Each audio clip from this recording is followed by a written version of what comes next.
আপনি হয়তো ভাববেন, এ মানুষটা আমাকে কখনোই ঠকাতেই পারে না, এই মানুষটা অন্তত আমার সাথে প্রতারণা করবে না, এই মানুষটা তো আমাকে নিজের ভাবে, এ অন্তত আমার সাথে লাভ লোকসানের হিসেব করবে না।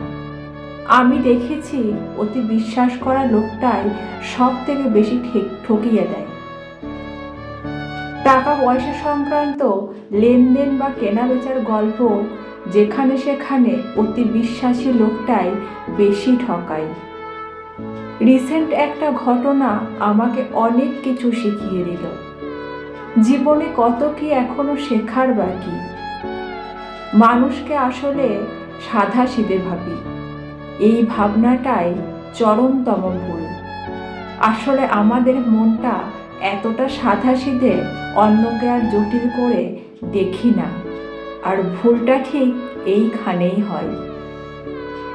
একটা বাজারে যেখানে হাজার হাজার দোকান, সেখানে একজনের থেকেই যদি জিনিস কিনতে থাকেন, সে তখন আপনার বিশ্বাসের সুযোগটুকু নিয়ে নেয়।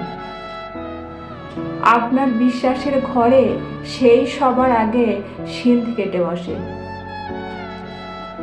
টাকা দিয়ে যখন জিনিস কিনবেন, তখন আশেপাশের দু চারটে দোকান থেকে একটু পরখ করে নেবেন, একটু যাচাই করে তবেই কিনবেন।